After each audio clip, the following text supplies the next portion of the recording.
अस्सलाम वालेकुम व्यूवर्स, कैसे हैं आप सब? जी, आज का जो हमारा एनाटॉमी का लेक्चर है इसमें हम जो अपर लिम्ब की जो बोन्स हैं उसको स्टार्ट करेंगे। सबसे पहले हम इसके ऑब्जेक्टिव्स जो हैं उसमें हम देखेंगे कि सबसे पहले इसका इंट्रोडक्शन है, उसके बाद इसका क्लेविकल बोन है जो कि 2 है, स्कैपुला 2 है, ह्यूमरस 2 आ जाती हैं, रेडियस अल्ना 2 हैं, कार्पल बोन्स 16 होती हैं, मेटाकार्पस जो है 10 है और फेलेंजिस 28 है, 28 है। इंट्रोडक्शन में सबसे पहले कि जो हमारा एक नॉर्मल मैन है उसमें 206 बोन्स होती हैं और अपर लिम्ब में 64 बोन्स हैं और हर साइड पे 32 बोन्स हैं। ठीक है। अब ये स्ट्रक्चर बताई हुई है कि इसमें बोन्स को डिस्ट्रीब्यूट किया हुआ है कि ये वाली बोन इसकी क्लेविकल है और ये फिर स्केपुला है, उसके बाद नीचे ये हमारी ह्यूमरस है, उसके बाद हमारा अल्ना, उसके बाद ये रेडियस है जो कि थंब वाली साइड पे, ये कार्पल बोन्स, ये मेटाकार्पल और ये फेलेंजिस। ठीक है। ये हमारा शोल्डर एरिया कहते हैं, इस एरिया को आर्म कहते हैं, इसको हम एल्बो कहते हैं, इस एरिया को फोर आर्म और इसको रिस्ट और इसको हैंड कहते हैं। इस तरह ये इसको राइट क्लेविकल के बारे में बताया आया हुआ है कि ये उसका कुनेटोबर्कल है। ठीक है। इसके अलावा इसकी एक्रोमियल एंड होती है और ये हमारा जो एक्सटर्नल एंड होती है। ठीक है। और इसका ये वाला जो हमारा जो इम्प्रेशन है ये इधर हमारा कोस्टोक्लेविकुलर लिगामेंट के लिए होता है।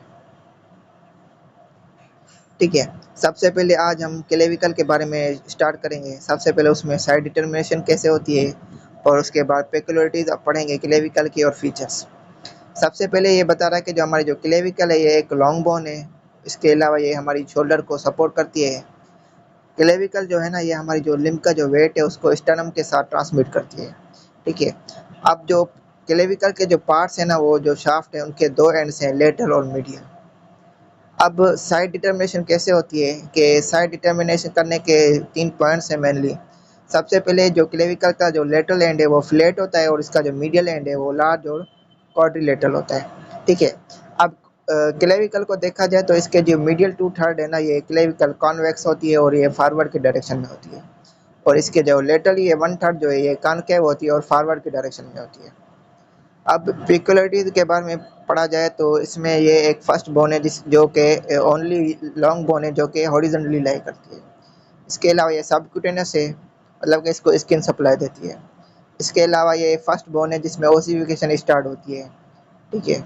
और ये एक फर्स्ट लॉन्ग बोन है जो कि हमारी जो मेम्ब्रेन होती है उसको ओसिफिकेशन करती है, मतलब उसे ओसिफाई करती है। ठीक है। इसके अलावा ये बता रहे हैं कि ये एक ओनली लॉन्ग बोन है जिसके 2 प्राइमरी सेंटर हैं ओसिफिकेशन के और इसके अलावा इसकी जो है ना कोई भी मेडुलरी कैविटी नहीं होती।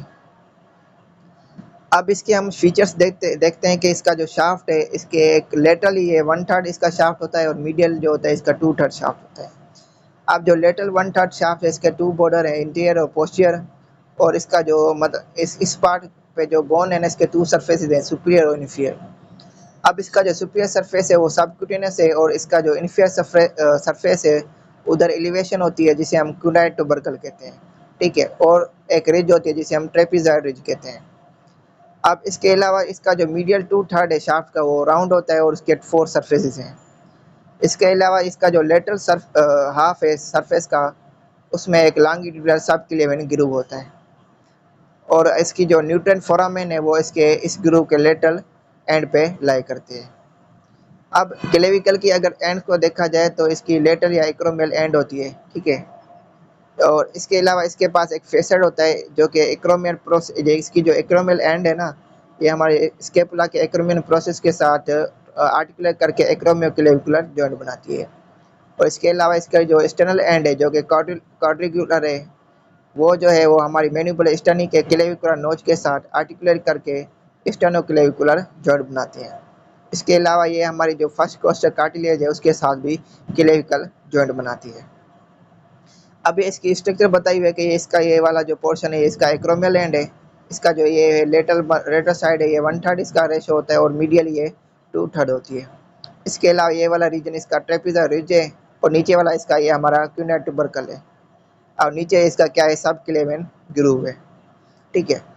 अब हम इसकी अटैचमेंट को देखा जाए तो इसकी जो हमारी अटैचमेंट मतलब कि लेटरली जो 1/3 शाफ्ट का है उसका जो एंटीरियर बॉर्डर होगा वो डेल्टल मसल को ओरिजिनेशन देता है, मतलब कि डेल्टल मसल इसके एंटीरियर बॉर्डर से ओरिजिनेट होता है। इसका जो पोस्टीरियर बॉर्डर होता है वो सेपिजियस मसल को इंसर्शन देता है, और हमारा जो कुनाइड टोबरकल होता है और जहाँ और जो ट्रेपेजॉइड रिज होती है वो एक हमारी जो कुनाइड और ट्रेपेजॉइड पार्ट होते हैं ना कोरोकोक्लेविकुलर लिगामेंट के, उन्हें अटैचमेंट प्रोवाइड करते हैं। ठीक है।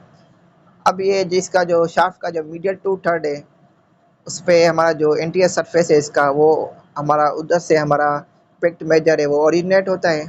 अब इसका जो हाफ जो होता है जो सुपीरियर सरफेस है वो क्या करेगा कि हमारा जो क्लिडोमेस्टोइड मसल है उसका जो क्लेविकुलर एंड है उसको ओरिजिनेशन देता है, मतलब कि वो वहाँ से ओरिजिनेट होता है। ठीक है। अब जो हमारे इस इधर हमने पढ़ा था कि एक इम्प्रेशन था, वो किस लिए था, वो एक इंटीमेंट प्रोवाइड कर रहा था हमारा कोस्टो क्लेविकुलर लिगामेंट के लिए। ठीक है। इसके अलावा हमने देखा कि इसका नीचे एक सब क्लेवन ग्रूव था, जो कि वो इसलिए प्रेजेंट होता है क्योंकि सब क्लेवस जो मसल है वो उसकी इंसर्शन वहाँ से शुरू होती है, मतलब कि स्टार्ट होती है। इसके अलावा इस का जो पोस्टीरियर सरफेस होता है वहाँ से हमारा जो स्टेनोहायोइड मसल है वो ओरिजिनेट होता है। ठीक है। अब सब क्लेवन मसल्स और जो हमारे ब्रेकियर प्लग्स के जो कॉर्ड्स है ना वो हमारे पास करते हैं एक्सिला के साथ, किसके दरमियान होते हैं, वो इन्फीरियर सरफेस होता है क्लेविकल का, और अपर सरफेस होता है जो फर्स्ट रिब का, इनके दरमियान प्रेजेंट होते हैं, जो कि फिर पास होकर एक्सिला तक पहुंचते हैं। ये तो हमने इसका पढ़ दिया कि क्लेविकल क्या था, उसके बारे में सारा पढ़ दिया। अब इसकी क्लिनिकली मतलब कि इंपॉर्टेंस क्या है, क्लिनिकली एनाटॉमी पढ़ाएंगे। सबसे पहले ये एक मोस्ट फ्रैक्चर्ड बोन है, ठीक है, बॉडी की, और इसके अलावा ये एक स्टड है जो कि क्या करेगी, हमारी आर्म को होल्ड करके रखती है। ठीक है, जो कि आर्म को लेटरली होल्ड करके रखती है और ये हमारी ट्रंक को फ्रीली मूव करवाती है। ठीक है। इसकी फ्रैक्चर की वजह से हम क्या हो जाएगा कि हम फॉल ऑन हो जाएगा शोल्डर पे या आउट स्टेज हो जाएगा हमारा हेड। ठीक है। इसके अलावा इसकी जो मोस्ट कॉमन साइट है फ्रैक्चर की वो एक जंक्शन होता है, जो कि इस बोन के टू कर्वेचर्स होते हैं ना उसके दरमियान एक जंक्शन प्रेजेंट होता है, वहाँ इसकी कॉमन साइट है जहाँ फ्रैक्चर काज होता है। ठीक है। अब कह रहे हैं कि जो हमारा जो क्लेविकल है और जो हमारा फर्स्ट हमारा रिब है उसका जो इंटरवल होता है ना वो नैरो हो जाते हैं। वो नैरो इसलिए हो जाता है क्योंकि वो इसलिए रिस्पॉन्सिबल है कि उधर क्यों नैरो तब होगा जब हमारी नर्व या ब्लड ब्लड वेसल की कंप्रेशन हो जाएगी, तो फिर हम वो हमारा उधर हमारी नैरो हो जाएगा कि कौन कुछ पेशेंट्स में।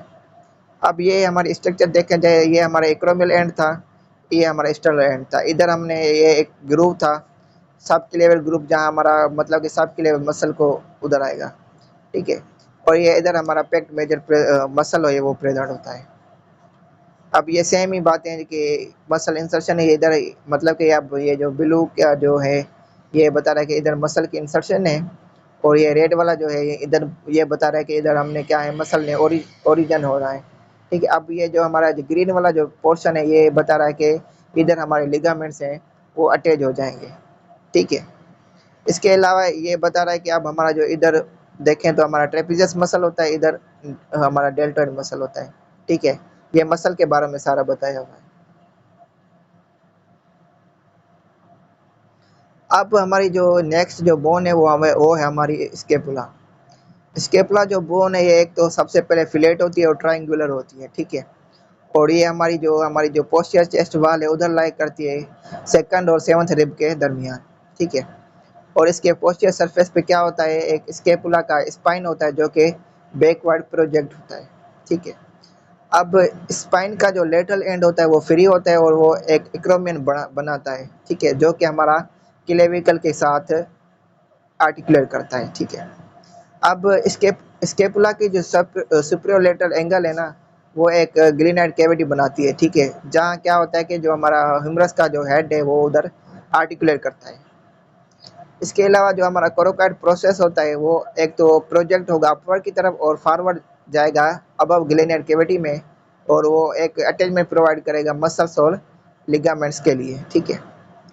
इसके अलावा इसका जो स्केपुला का जो एंटीरियर सरफेस है ना वो एक तो कॉनकेव है, और ये एक शैलो सब स्केपुलर फोसा बनाता है।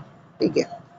इसकी जो पोस्टीरियर सरफेसेस है स्केपुला की वो डिवाइड करती है स्पाइन को सुप्रा स्पाइनस फोसा में ऊपर की तरफ और इन्फीरियर स्पाइनस फोसा में नीचे की तरफ। अब जो इसका जो इन्फीरियर एंगल है उसको हम इजीली पालपेट कर सकते हैं। ठीक है। जिसकी मार्किंग हमारी होती है सेवंथ लिप के लेवल पे होती है, और जो हमारा स्पाइन होता है उसका सेवंथ थोड़े से वर्टिब्रा। अब इसका क्लिनिकल नोट देखा जाए तो इसका जो फ्रैक्चर है, इसको हम जब स्केपुला का फ्रैक्चर होगा तो उसे हम ड्रॉप शोल्डर कहेंगे या विंगेड स्केपुला कहेंगे, ठीक है। इसके अलावा ये बता रहा है कि जो स्केपुला की जो पोजीशन है ना, वो हमारी पोस्चर थोरेक वाल जो होती है थोरेक्स की, उसको मेंटेन करने के लिए उधर टोन और बैलेंस बैलेंस की ज़रूरत होती है, क्योंकि उधर मसल की अटैचमेंट होती है, ठीक है।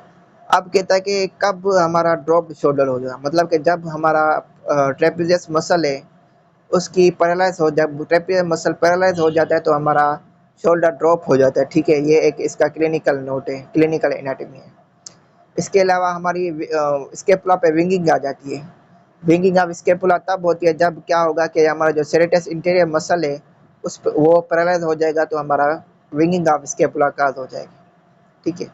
अब ये ओसिफिकेशन क्या होता है कि जो स्केपुला है ये ओसिफाई करता है। इस ओसिफाई के लिए इसका एक 1 प्राइमरी सेंटर होता है और इसके 7 सेकेंडरी सेंटर होते हैं, ठीक है।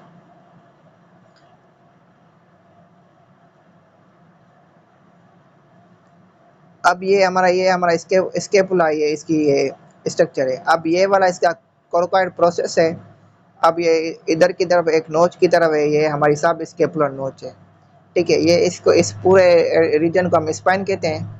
इसका वाला ये वाला जो प्रोसेस है इसको हम स्पाइनस प्रोसेस कहते हैं, ठीक है। अब ये इस स्पाइन के ऊपर वाला जो फोसा है इसको हम सुपरा स्पाइनस फोसा कहते हैं, और इसकी ये स्पाइन की चेस्ट है। और इसका जो नीचे वाला जो फोसा है इसको हम इंफ्रा स्पाइनस फोसा कहते हैं। अब ये वाला बॉर्डर है इसको हम मीडियल बॉर्डर कहते हैं, ये वाला हमारा लेटरल बॉर्डर है। अब ये एक टुबरकल है जिसको हम इंफ्राग्लिनल टुबरकल कहते हैं, ये इसका लेटरल बॉर्डर है। और ये वाला इसका मीडियल बॉर्डर है जिसका एक्रोमेन प्रोसेस होता है, जहाँ हमारा ये एक्रोमेन प्रोसेस जो होगा हमारा जो क्लेविकल के एक्रोमेल एंड के साथ आर्टिकुलेट करके जॉइंट बनाएगा, ठीक है। अब ये एक फेसिड है जहाँ पे आर्टिकुलेट करेगा हमारा क्लेविकल, ठीक है। अब ये इसका स्केपुला का पोस्चर व्यू देखें तो इधर इसका ये लेवेटर स्केपुला मसल होता है, और ये हमारा सुपरा स्पाइनेटस मसल होता है जहाँ हमारा सुपरा स्पाइनस फोसा है। और इंफ्रा स्पाइनस फोसा में हमारा इंफ्रा स्पाइनेटस मसल होता है। और इधर जो हमारा जो साइड पे हमारा रोम्बाइड मेजर और हमारा रोम्बाइड माइनर प्रेजेंट होते हैं, ठीक है। अब ट्रेपेजियस मसल मसल होता है इधर प्रेजेंट होता है, और ये हमारा डेल्टॉइड मसल है, ठीक है। अब ये इधर हमारा जो होता है हमारा ट्राइसेप ब्रेका जो होता है उसका लॉन्ग हेड होता है, और ये हमारे टेरेस माइनर प्रेजेंट होता है। और इधर हमारे नीचे की तरफ इधर टेरेस मेजर और लेटेस्ट बस डोर्सा होता है, ठीक है।